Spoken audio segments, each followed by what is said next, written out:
All right, we have a trade that went down while I was sleeping, so I'm getting to this a few hours later than I would like to.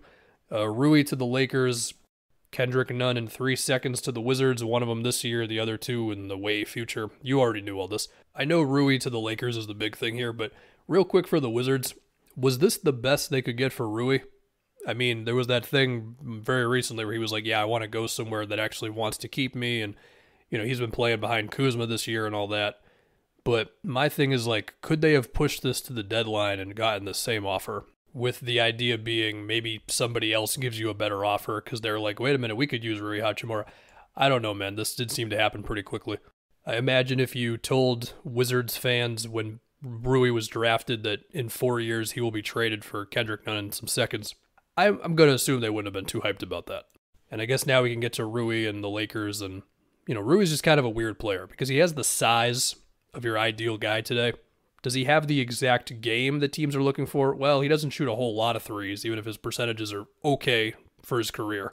Defensively, he has also not been everything you could have imagined there. I mean, hell, there were Kawhi Leonard comparisons for him in the draft, which, I mean, yeah, those were ridiculous, but I guess the idea of him just being a big plus defender because of his size and he's a good athlete and all that, it just hasn't hit. With all that said, he's a good inside scorer, a good mid-range shooter.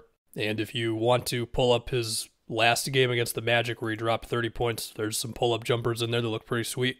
As far as his handle, I mean, I think he's good enough to where he can put it on the floor if you start him off with a handoff action, get him some momentum to the rim.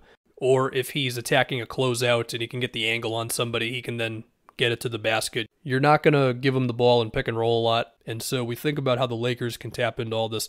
I mean, for one, the Lakers just needed more size in general. Like, they just needed one less guard and one more forward. So, okay, besides that, I mean, really it's just going to be on them to find ways for Rui to score around the rim.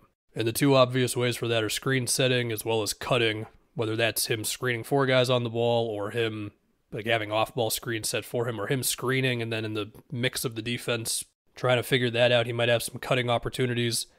I imagine you can have him screening for Westbrook. There have been times this year where they've tried those within the three-point line or even closer to the free throw line, pick and rolls with like LeBron and AD, when AD has been playing, of course.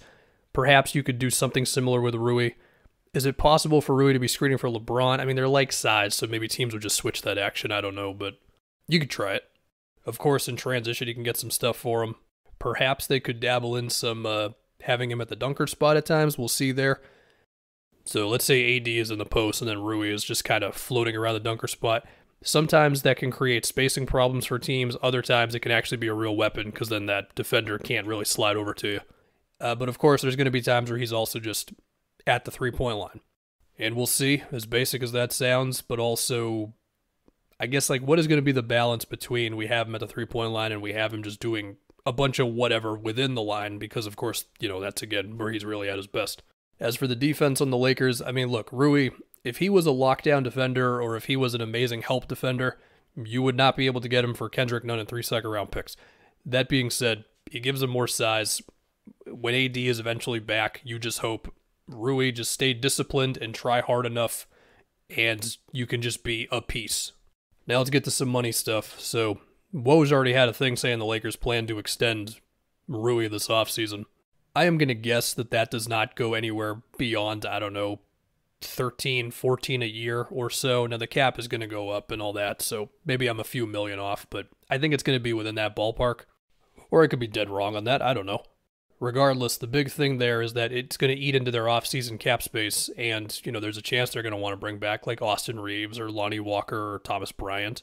So we'll see there. I mean, there is value in actually going into an offseason over the cap, mostly because then you get your mid-level, but then you would want your cap to be full of players who you think can compete for the highest thing, which, I mean, you still have LeBron and AD, so that's the hope.